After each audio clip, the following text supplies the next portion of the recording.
stands out to me in my own history as proof that you can do good for other people and be pulling your own weight in the world without ever punching a clock. I mean, there's just so many different ways to reach out and listen to people and comfort people and see them through the hard times, Welcome to Thrive in the Future podcast, positive solutions to help you thrive.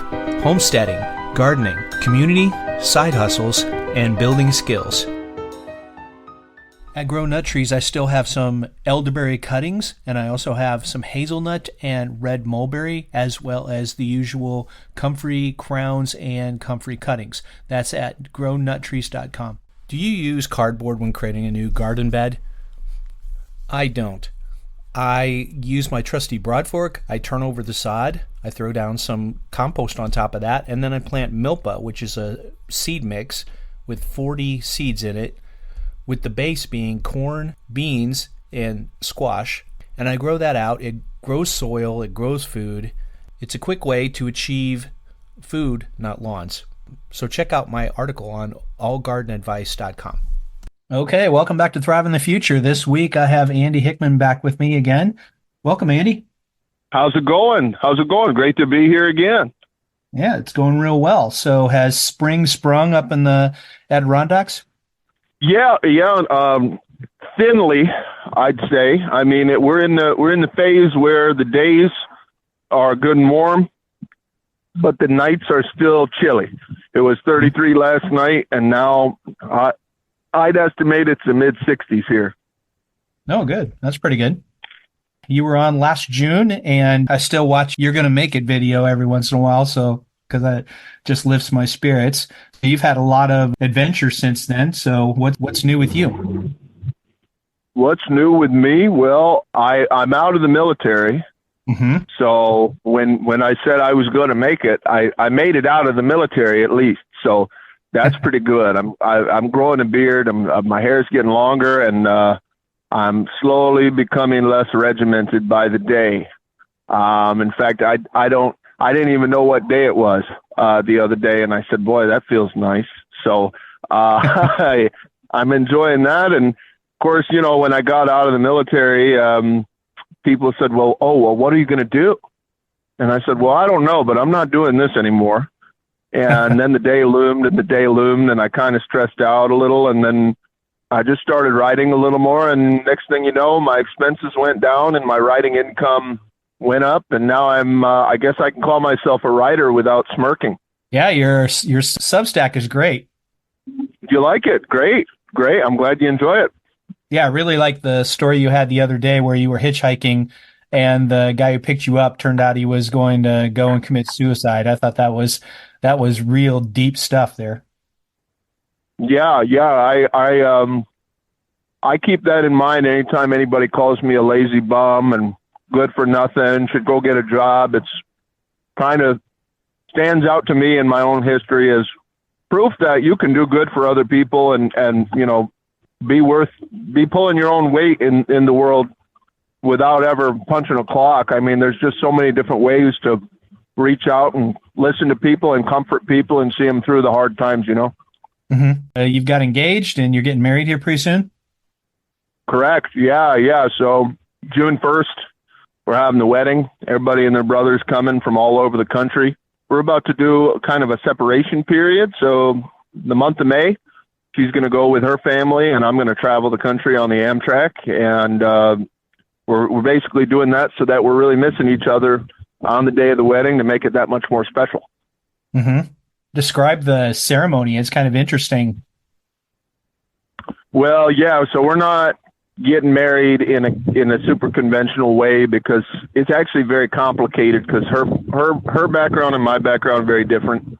Mm-hmm. She got a lot of kind of, I guess you could call them Pentecostal, backwoods Christians from down in Arkansas, which is maybe the polar opposite of a bunch of stiff Yankee Catholics. So, we will get married in the Catholic Church on our own accord down the road, but we couldn't have the main event be that way, or a lot of her family might not have come, or it just would have been strange. So we figured having a big party in the woods just sort of almost like the rainbow gathering, hippie Christian. Let's all get out in the woods and have a ceremony like that, So we're pretty excited about it. Yeah, that's pretty awesome. I like the bring your picnic lunch. That was pretty great. Yeah. Well, right. And we also it's big for us to prove to everybody that you don't have to spend a bunch of money on everything you want to do. Mm-hmm. And, the reality is, to us, as far as we're concerned, a marriage is a covenant between me, her, and God. And everything else is just about mixing the families, getting them together, getting them so they know each other, and that's it. So all this other stuff seems dubious. You got people spending tens of thousands of dollars on a wedding, and we just can't abide that. I guess if we had the 10 grand, we'd rather buy land for our kids, Absolutely. Tell a little about your Amtrak adventure.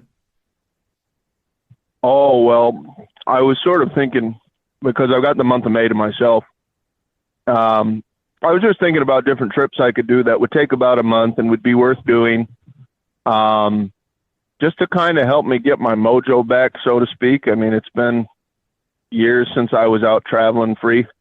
Mm-hmm. And at this stage in the game, I got to kind of ease back into it, put some miles under me, do a little stealth camping, do a little hitchhiking, see a few people that I haven't gotten to see in a while, including my father, who I've never met before. Wow. We're planning to meet up out in Oregon.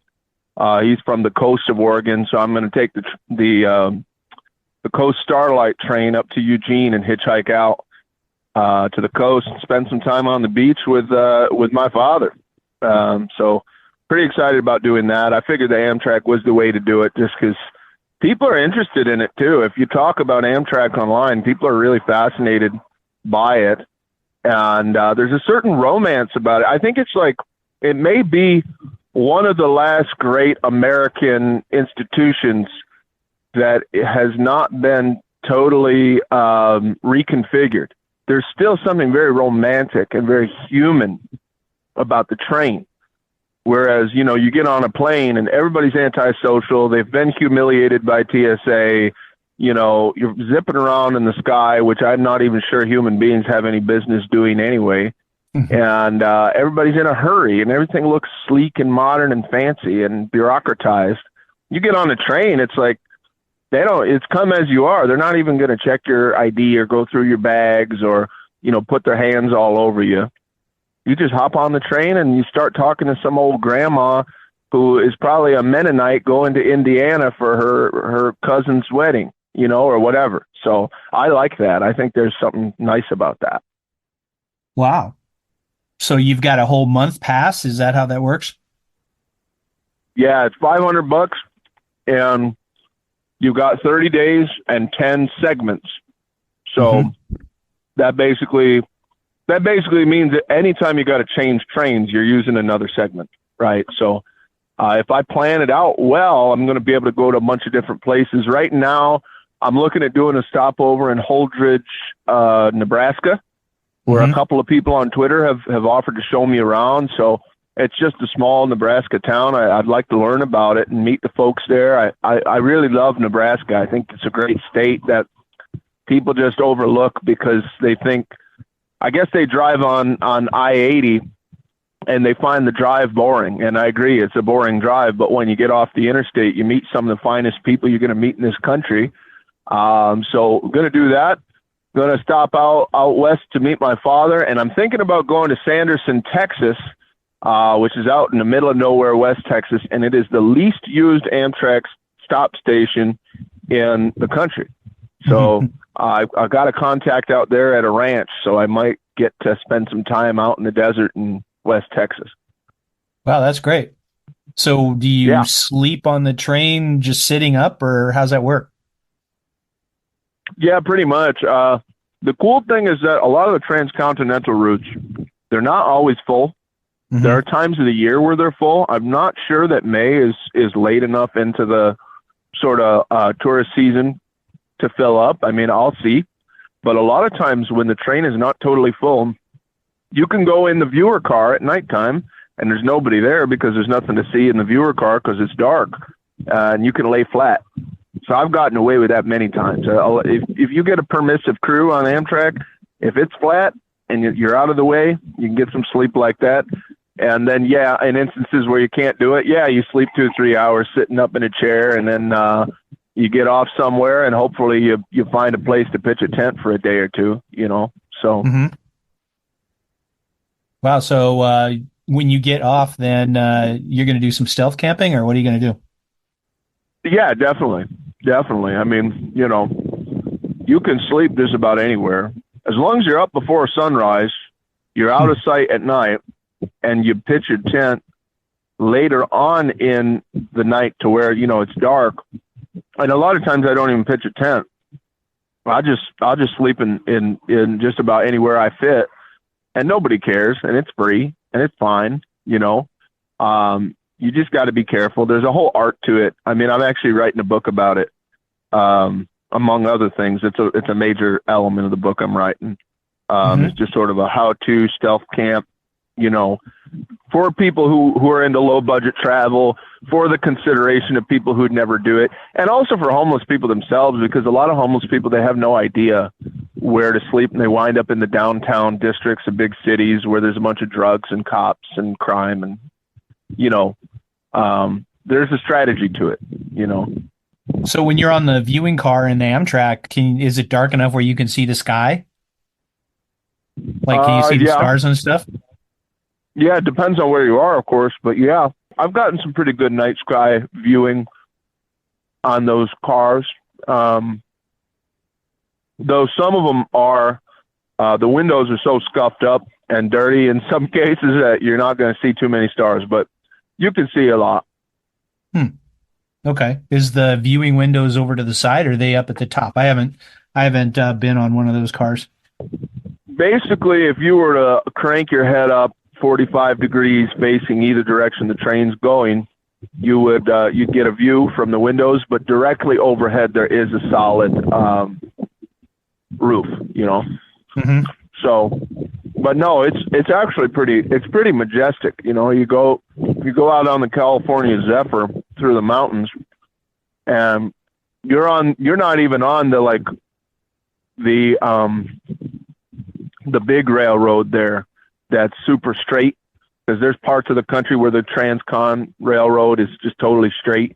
You're out on some windy, basically back road railroads that just snake through the mountains and the desert, and you can see all around. And usually the viewer car fills up, and there's a lot of tourists from overseas.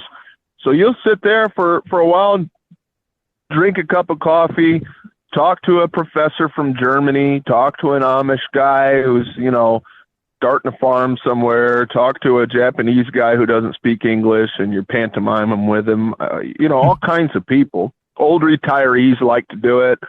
Some more scruffy derelict type people do it, but usually they take the Greyhound. Mm-hmm.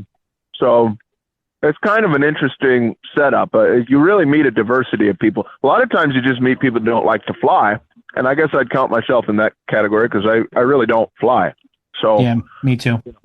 So if you get off in, would you say Holsted, Nebraska? Holdridge, Nebraska. Yeah, train comes in at 2:43 in the morning. Mm-hmm. And I got people there who said that they don't mind. They'd like to pick me up, and we'll hang out, and they'll put me up. Maybe I'd pitch a tent in their yard or something, or in their garage, and then I'll wake up and probably spend a couple of days in Holdridge is the plan right now. But it's all pending the availability of trains, because you have to schedule all this stuff out. Yeah. How often does a train come through there going west? Once a day. Oh, okay. So it happens every day. That's not bad. Yep. Most lines are daily. There's a few of them that are three times a week, but most of them are daily. Yep. Mm-hmm. Interesting.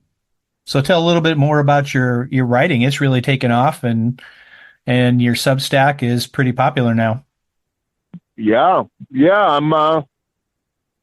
I'm just shy of 5,000 followers on Substack, or 5,000 subscribers, I should say.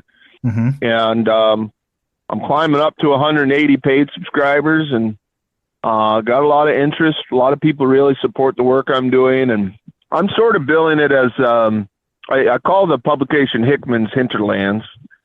And I sort of, the theory that is at the heart of my thinking with Hickman's Hinterlands is really that, you know, the age of the machine has ushered in dramatic changes to human anthropology.